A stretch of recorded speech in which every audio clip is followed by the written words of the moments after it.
Hello and hi everyone. आज हम क्षेत्रमिति पर आधारित कुछ क्वेश्चंस देखेंगे। नाउ फर्स्ट क्वेश्चन, किसी घन की भुजा में 20% की वृद्धि की जाती है तो इससे घन के आयतन पर क्या प्रभाव पड़ेगा। तो इसका आंसर क्या होगा। हमें पता है कि घन का जो आयतन है उसका फॉर्मूला क्या होता है, भुजा क्यूब। तो किसी भी घन की भुजा में 20% की वृद्धि की जाती है तो अपन लोग मान लेते हैं कि प्रारंभ में भुजा 10 है और इस पर 20% की वृद्धि की जाती है तो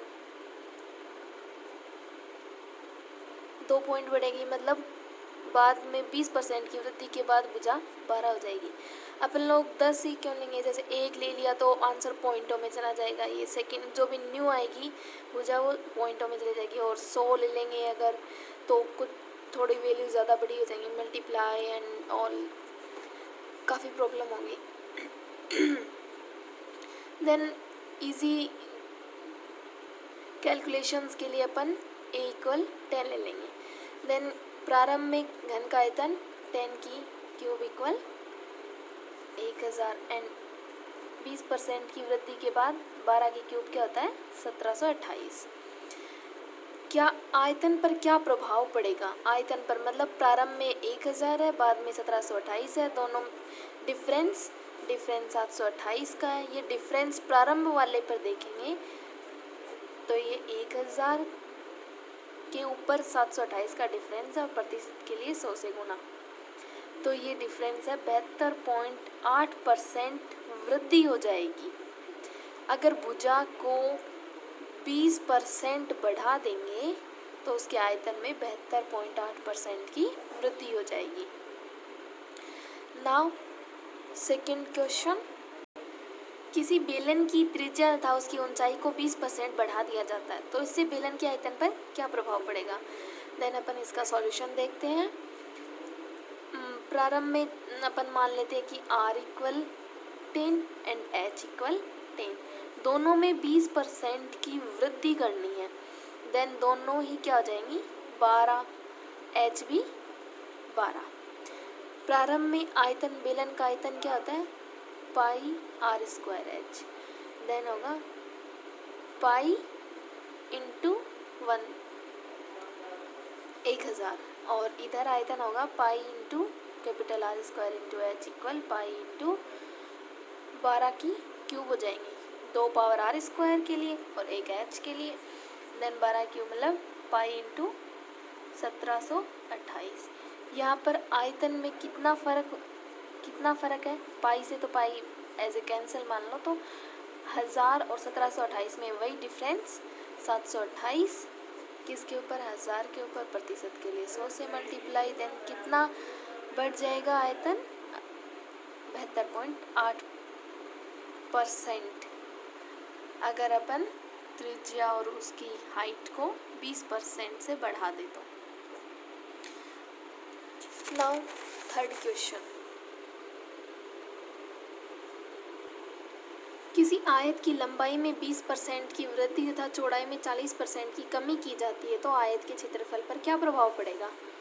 तो हम इसका आंसर कैसे ज्ञात करेंगे, L 10 ले लेंगे एंड B भी 10 ले लेंगे, इससे कोई फ़र्क नहीं पड़ेगा। ऐसे क्वेश्चंस में अगर अपन आयत के लिए भी L और B दोनों सेम ले लेंगे। देन 20% की वृद्धि, वही 20% की वृद्धि के लिए ये 12 हो जाएगी L, और 40% की कमी के लिए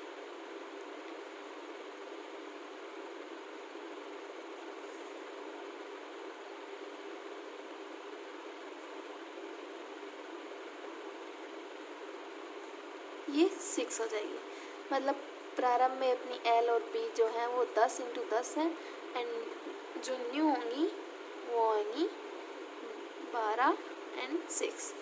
देन इससे आयत का क्षेत्रफल L into B equal 10 into 10 equal 100 and 12 into 6 equal 72। तो अब हम देखेंगे कि इसके क्षेत्रफल पर क्या प्रभाव पड़ेगा।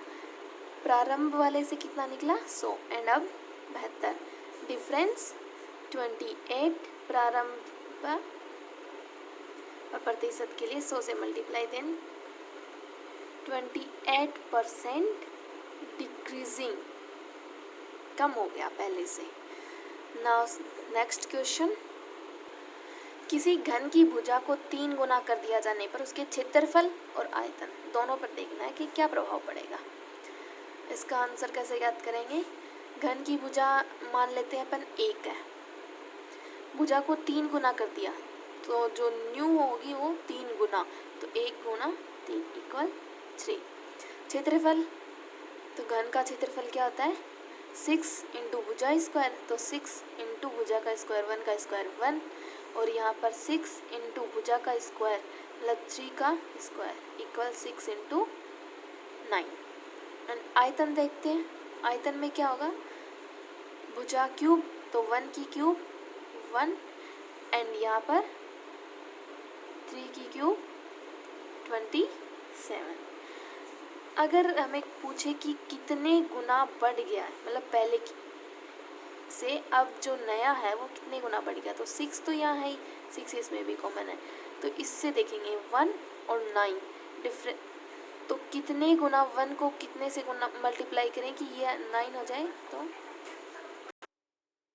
ये होगा 9 गुना एंड ये 27 गुना। एंड परसेंटेज में डिफरेंस देखें तो क्षेत्रफल में होगा 1 एंड 9 डिफरेंस 8, प्रारंभ वाला ये तो इस पर तो 1 इंटू 100 800%, एंड आयतन में 27 1 26 का difference 100 equal 2600%। Now next question,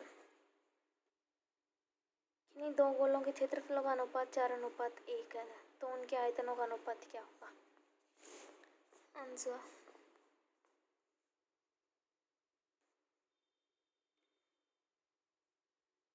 गोले के क्षेत्रफल का सूत्र क्या होता है 4 पाई r स्क्वायर,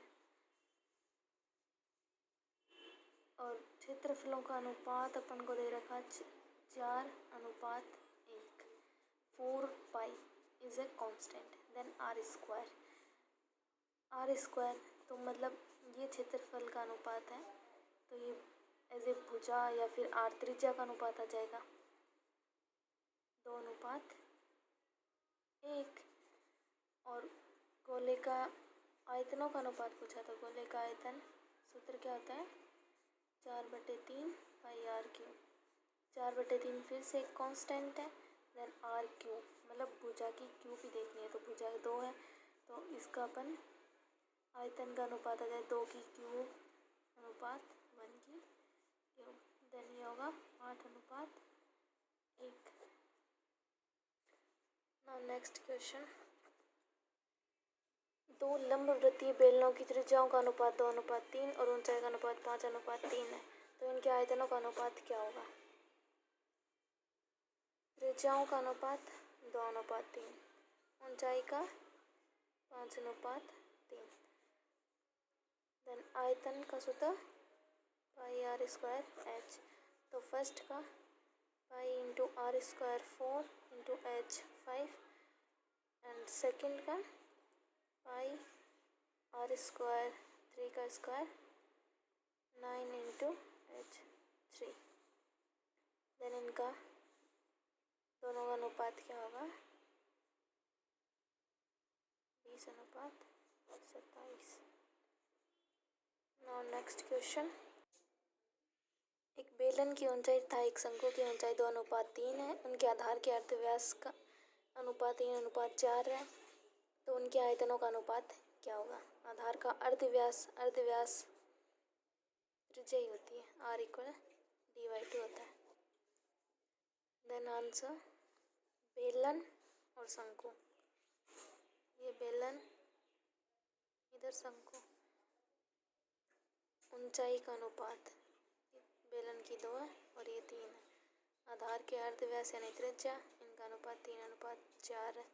तो इनके आयतनों का अनुपात पूछा है। बेलन का आयतन pi R square H and शंकु का 1/3 pi R square H.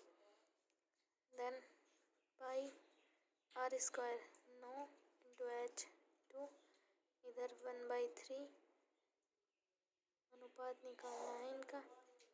Pi into R square 16 and H 3, pi से इधर पाई कैंसिल, 2 से 8, 9:8। नाउ नेक्स्ट क्वेश्चन, एक शंकु तथा एक गोले की समान त्रिज्या तथा समान आयतन है, तो गोले की व्यास तथा शंकु की ऊंचाई का अनुपात क्या होगा? इसका आंसर, शंकु तथा गोले की समान त्रिज्या समान आयतन है, मतलब शंकु का आयतन वो इक्वल है गोले के आयतन के। Then formula 1/3 pi R square H equal है 4/3 पाई आर क्यू। इनकी त्रिज्याएं इक्वल है, देन इधर इसीलिए सेम लिखे हैं आर स्मॉल। इनको कैंसिल आउट करेंगे तो 1/3 से 1/3 पाई एंड आर की पावर 2 से 2 पावर, यहाँ 1 पावर से इस बचेगी आर की।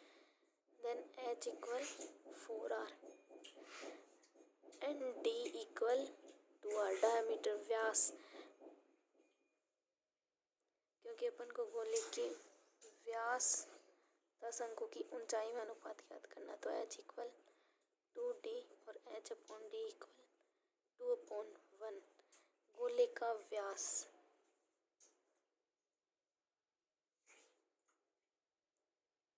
अनुपात शंकु की ऊंचाई निकालना है, तो गोले का व्यास 1, शंकु की ऊंचाई 2, तो अनुपात होगा 1:2।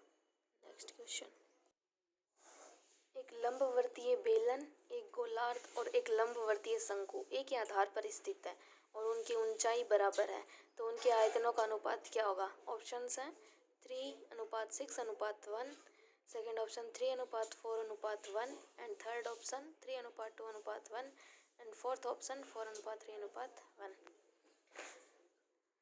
नाउ सॉल्व करके देखते हैं क्या होगा। एक लंबवृत्तीय बेलन, तो ये बेलन, इनमें अनुपात याद करना है आयतनों में। गोलार्ध मतलब अर्धगोला, एंड लंबवर्तीय शंकु। बेलन का आयतन क्या होता है?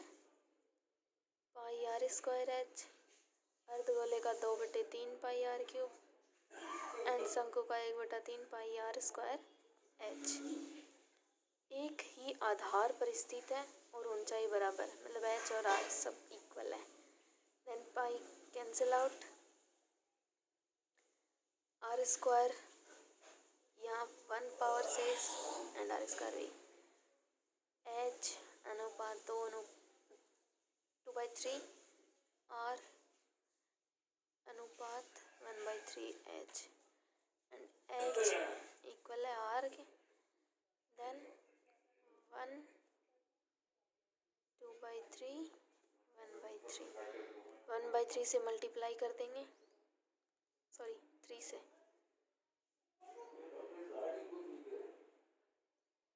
देन 3 2 एंड 1, ये रेशियो हो जाएगा। Then third one is correct. Now next question, एक गोलार्ध और एक लंबवृत्तीय बेलन की ऊंचाई और आयतन बराबर है, तो उनकी त्रिज्याओं का अनुपात क्या होगा? तो इसका आंसर कैसे फाइंड आउट करेंगे? एक गोलार्ध तो अर्धगोला,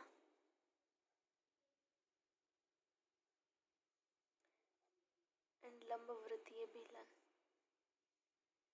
एक बेलन है, इसकी रेडियस कैपिटल आर ले लेते हैं, इसकी रेडियस स्मॉल आर, इसकी हाइट ये जो है सेम यही, तो आर, एंड बेलन की ऊंचाई और आयतन इक्वल हैं दोनों की, तो इसकी जो हाइट है वो भी स्मॉल आर होगी। आयतन इक्वल है तो गोलार्ध का आयतन 2/3 पाई आर क्यूब एंड लंबवृत्तीय बेलन का आयतन पाई आर स्क्वायर और एच है आर।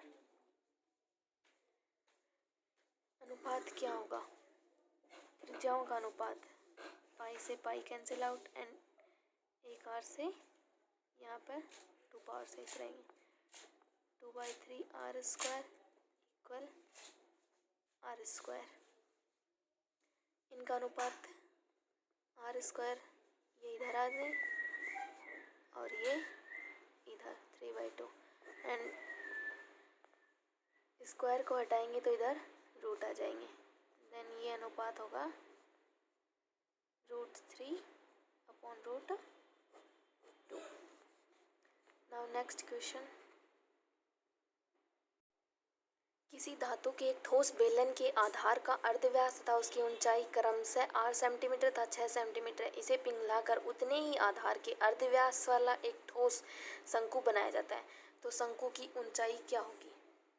तो इसको कैसे ज्ञात करेंगे अपन लोग?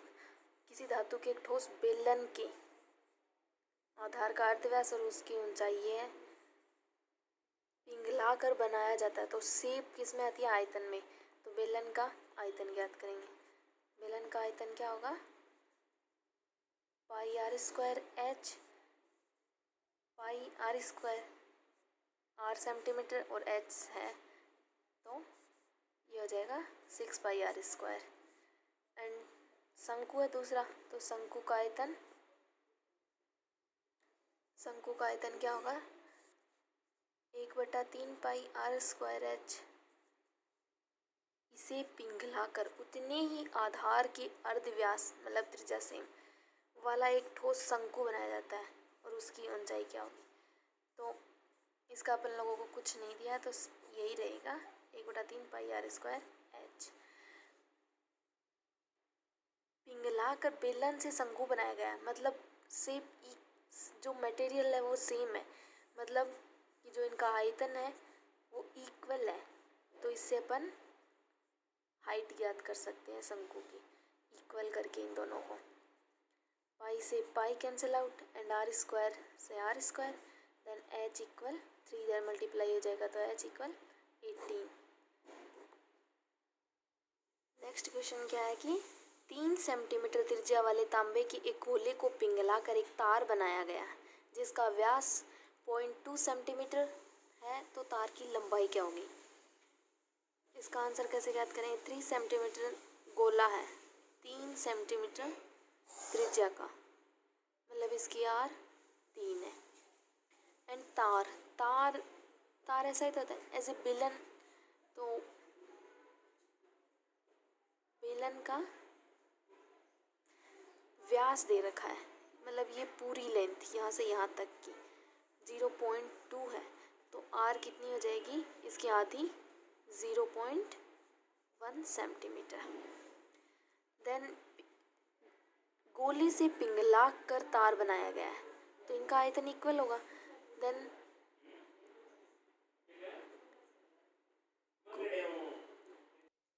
गोले का आयतन इक्वल होगा बेलन के आयतन के। 4/3 पाई आर क्यूब और बेलन का pi R square H 4/3 pi into R cube, ये कितना है? 3 की cube 27 and pi R square 0.1 का स्क्वायर इंटू लंबाई क्या होगी? लंबाई ये जो लेंथ है ये L इक्वल एच, इसको एच लिखो या फिर L लिखो। पाई से पाई कैंसिल आउट, 3 से ये 9 तो 9 चौक 36 इक्वल 0.1 का स्क्वायर इक्वल 0.01 इंटू L। तो L की वैल्यू क्या होगी? 36/0.01 इक्वल L। इसको अपन ऐसे भी लिख सकते हैं L इक्वल, ये पॉइंट हटेगा तो ऊपर 2 0 तो मतलब 3600। ये वैल्यू किस में आएगी? सेंटीमीटर में, और L इक्वल 36 ये मीटर में हो जाएगी। Now next question. 8 सेंटीमीटर त्रिज्या वाले ठोस गोले में से 2 सेंटीमीटर त्रिज्या वाले कितने ठोस गोले बन सकते हैं? तो इसका आंसर कैसे ज्ञात करेंगे?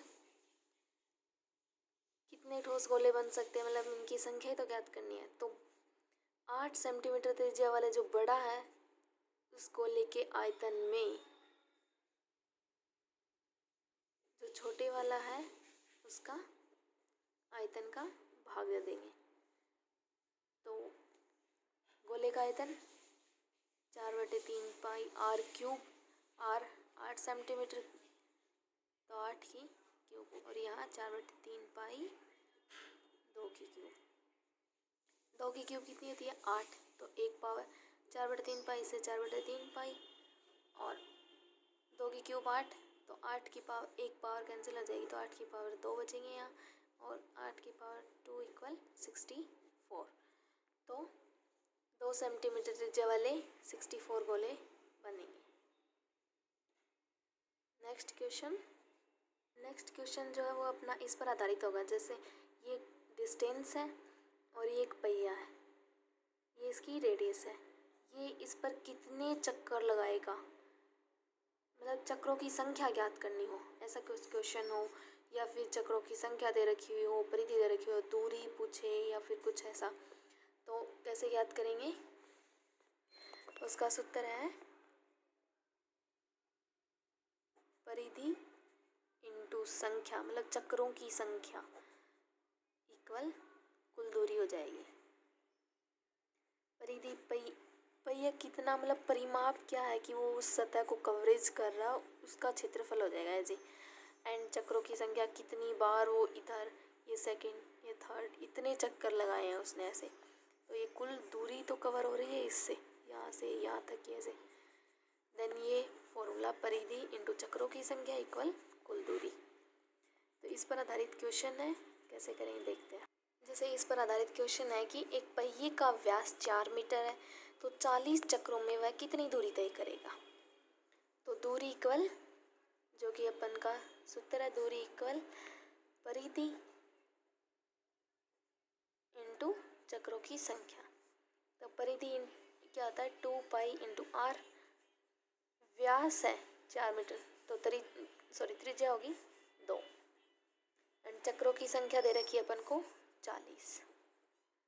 देन ये होगा 40 दूनी 80 और 80 दूनी 160 पाई, और इकाई किस में दे रखी है अपन को? मीटर में। Then 160 pi meter, C option. इसी प्रकार एक और क्वेश्चन देखते हैं इस पर आधारित। त्रिज्या है 1/3/4 मीटर वाले एक वृत्तीय पहिए द्वारा 11 किलोमीटर की दूरी चलने के लिए कितने परिक्रमणों की संख्या किए गए, मतलब परिक्रमणों की संख्या, चक्रों की संख्या ज्ञात करनी है। तो कैसे ज्ञात करेंगे? त्रिज्या क्या दे रखी है अपन को? 1/3/4 मीटर, तो इसको 4 × 4 4 3 7, इधर मल्टीप्लाई एंड इधर ऐड, देन 4 × 1 4 एंड 4 + 3 7/4, ये मीटर इसकी रेडियस होगी, एंड दूरी 11 किलोमीटर, मीटर है ये और ये किलोमीटर में। देन दूरी अपन को 11 किलोमीटर, और 1 किलोमीटर में 1000 मीटर होते हैं। देन 1 मीटर में चेंज करेंगे तो ये होगा 11,000 मीटर दूरी है। देन चक्रों की संख्या इक्वल क्या होगी? दूरी बटा परिधि। दूरी 11,000, परिधि 2 पाई इंटू R 7/4 है, और पाई को भी अपन ऐसे लिख देते हैं 22/7। 7 से 7, 4 से ये 2 बार, और ये 11 बार, और 11 से ये कैंसिल आउट, तो 1000 चक्रों की संख्या कितनी होगी? 1000। थैंक्स फॉर वॉचिंग, एंड जो आगे के क्वेश्चंस हैं वो नेक्स्ट वीडियो में।